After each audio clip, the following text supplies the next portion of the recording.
Eka, mahasiswi semester 6 jurusan PGSD Fakultas Keguruan Ilmu Pendidikan Universitas Islam 45 Bekasi. Sebelumnya karena saya membuat video ini di dalam rumah, jadi saya tidak memakai masker, mohon pengertiannya ya semua. Video ini dibuat untuk memenuhi tugas mata kuliah kerja nyata atau yang biasa kita kenal dengan KKN era COVID-19 selama 3 minggu berturut-turut, yaitu dari tanggal 1 Februari 2021 sampai tanggal 21 Februari 2021. Assalamualaikum warahmatullahi wabarakatuh. Waalaikumsalam warahmatullahi wabarakatuh. Selamat sore teman-teman semua yang pada hari ini sudah menyempatkan hadir di Zoom meeting di pertemuan kali ini. Sebelumnya, perkenalkan, nama saya Dinda Nur Afifah dari Universitas Islam 45 Bekasi, program studi PGSD semester 5.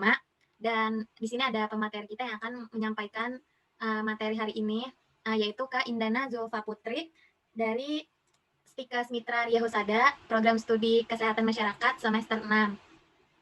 Halo Kak Indana. Iya, halo. Nah, selama 30 menit ke depan, saya dan Kak Indana akan memaparkan materi kepada teman-teman semua mengenai COVID-19. Sebelumnya saya akan men-share materi. Kelihatan nggak?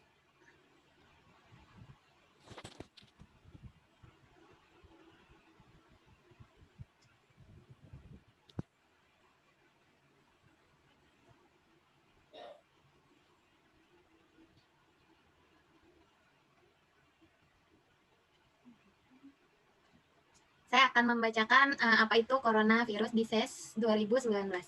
Coronavirus disease atau biasa kita sebut COVID-19 adalah jenis penyakit baru yang disebabkan oleh virus golongan coronavirus, yaitu SARS-CoV-2 yang juga sering disebut sebagai virus corona. COVID-19 menyebabkan gangguan sistem pernafasan mulai dari gejala yang ringan seperti flu hingga infeksi paru-paru seperti pneumonia.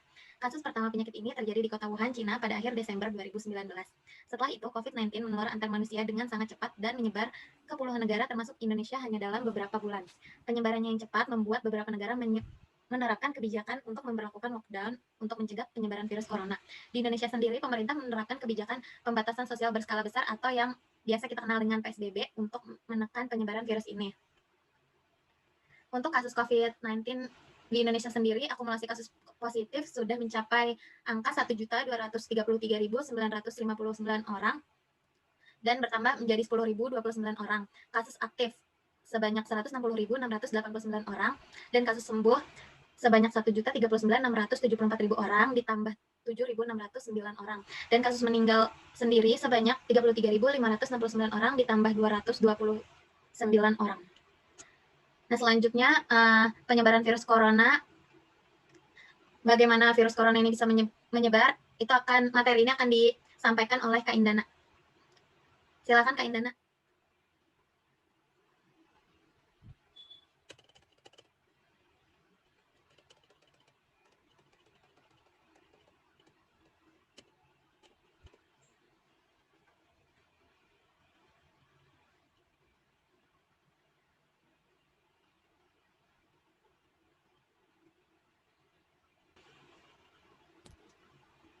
Bentar.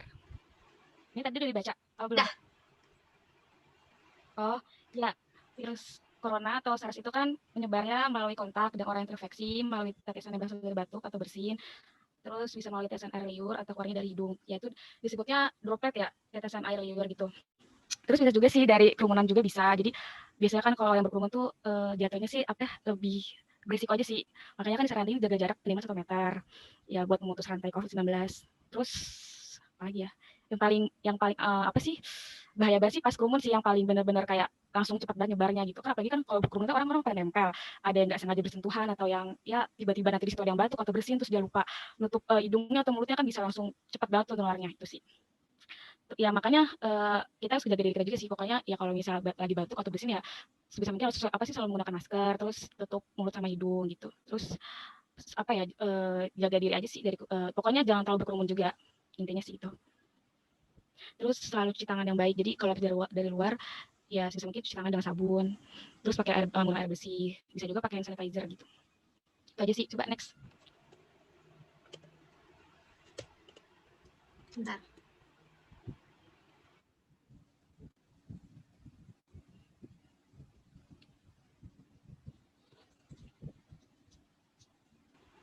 Nah, ini kan ada gejala awal COVID-19.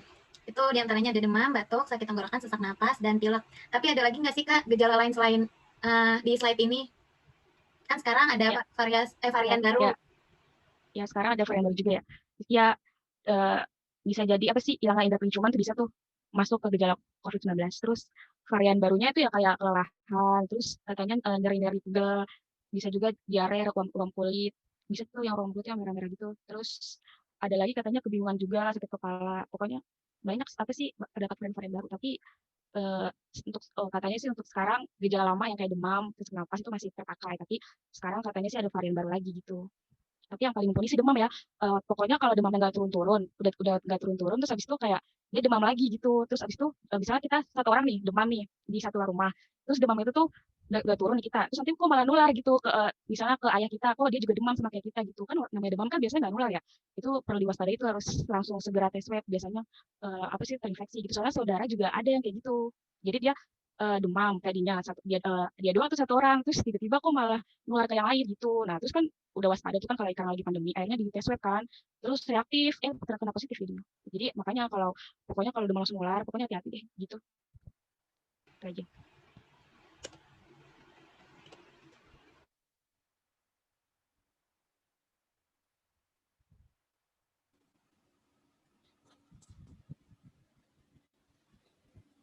Nah, selanjutnya ada pencegahan virus corona nih, Kak. Di antaranya ada cuci tangan dengan benar, gunakan masker jika batuk dan pilek. Jika batuk, pilek dan sesak nafas, segera ke rumah sakit. Perbanyak mengkonsumsi sayur dan buah, jangan mengkonsumsi hewan yang berpotensi menularkan virus corona, rajin olahraga, dan istirahat yang cukup. Mungkin Kak Indah bisa menjelaskan lebih dalam mengenai pencegahan virus corona ini. Ya, pencegahannya kan cuci tangan dengan benar. Ya, maksudnya kan cuci tangan ada 6 langkah tuh. Yang pertama kayak telapak tangan, apa sih, punggung tangan, terus sela jari, pokoknya sampai detail banget gitu cuci tangannya. Terus selalu gunakan masker kalau kita batuk pilek. Nggak batuk pilek doang sih, pokoknya kita kalau kamarnya harus pakai masker juga gitu. Terus kalau udah batuk pilek, sesak nafas, terus hilang indera penciuman, pokoknya langsung dibawa ke rumah sakit aja. Maksudnya langsung tes aja gitu, takutnya emang beneran terkena positif COVID kan. Terus perbanyak konsumsi sayur dan buah, ya bisa tuh makan makanan bergizi, nutrisi, terus kayak susu itu. Pokoknya jangan makan makanan yang junk food gitu deh. Pokoknya makanannya yang sehat-sehat aja, yang bernutrisi gitu, buat menjaga imun kita supaya tetap kuat. Terus kan di sini ada jangan mengkonsumsi hewan yang berpotensi mengandung virus corona ya. Tapi setahu saya sih hewan kayaknya nggak nularin sih ya. Itu mungkin yang dulu tuh yang berita-berita di Wuhan, yang apa sih hewan kelelawar tuh kan tadinya gara-gara hewan itu terus jadi orang-orang terkena virus corona tuh awal mulanya. Padahal itu kan di Wuhan ya. Tapi itu juga katanya sih masih simpang siur gitu. Tapi kalau di Indonesia sih enggak ya. Maksudnya kalau hewan juga bisa berpotensi menular virus corona, berarti orang-orang yang melihara hewan itu dong hewan-hewannya positif COVID dong. Tapi sementara ini kan nggak ada. Jadi nggak mungkin hewan bisa menular COVID-19 itu. Ya bisanya manusia ke manusia gitu. Nggak ada sih hewan ke manusia. Terus rajin olahraga dan istirahatnya cukup. Iya rajin olahraga tuh minimal ya kalau misalnya kita malas-malas olahraga ya minimal apa ya jemur di bawah matahari deh 10 menit 15 menit itu udah bagus kalau misalnya malas olahraga ya karena berjemur di matahari juga penting banget sih vitamin vitamin apa sih vitamin D apa ya bukan vitamin apa sih apa sih di bawah sinar matahari terus istirahatnya cukup kan apalagi kalau misalnya pandemi gini kan pasti orang-orang pada susah tidur tuh gara-gara aktivitasnya nggak banyak banget kan nah tapi ya sebisa mungkin gimana caranya ya kita istirahatnya yang cukup lah gitu yang baik gitu intinya itu ya.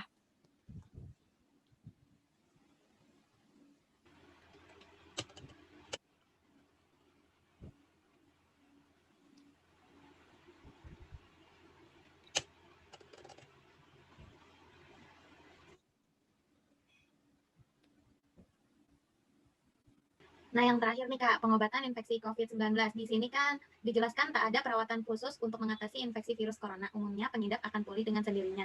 Namun ada beberapa upaya yang bisa dilakukan untuk meredakan gejala infeksi virus corona, misalnya perbanyak istirahat, perbanyak asupan cairan tubuh, gunakan pelembab ruangan atau mandi air panas untuk membantu meredakan sakit tenggorokan dan batuk, minum obat yang dijual bebas untuk mengurangi rasa sakit, demam, dan batuk.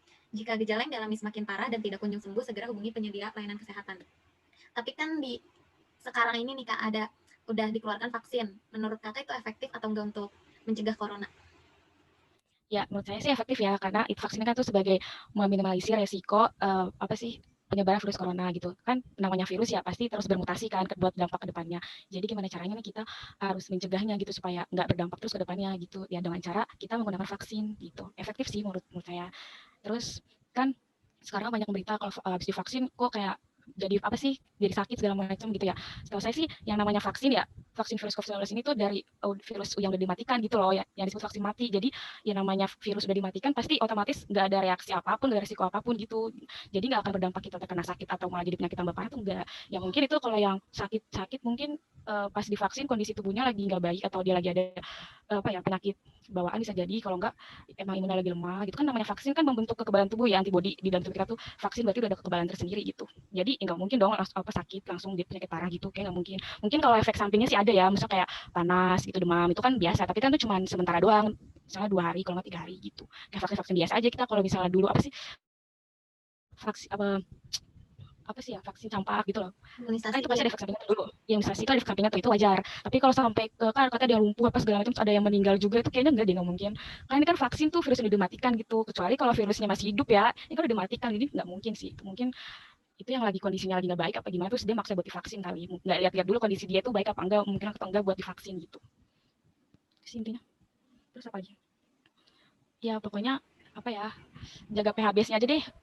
selalu cuci tangan dengan baik dan benar terus mulai air bersih terus pokoknya dari luar tuh harus selalu cuci tangan deh bila perlu langsung mandi ganti pakaian semuanya gitu soalnya sekarang juga COVID ada yang nggak gejala juga langsung terkena gitu tanpa gejala itu banyak jadi kita kan nggak tahu misalnya kita masih sehat-sehat aja nih tahunya pas ada pengadaan tes swab jadi positif gitu kan kita nggak tahu tuh kayak gitu-gitu tuh mengerikan gitu makanya sistemnya harus dijaga banget gitu kalau keluar ya misalnya kalau emang apa ya perlu banget ya keluar tapi harus dijaga banget sih atau pokoknya masker jangan sampai lepas deh gitu yang penting dari kerumunan misalnya kalau kerumunan pun paling minimal ya jangan ngumpul-ngumpul banget ya 2 orang 3 orang gitu yang penting jaga jaraknya aja gitu.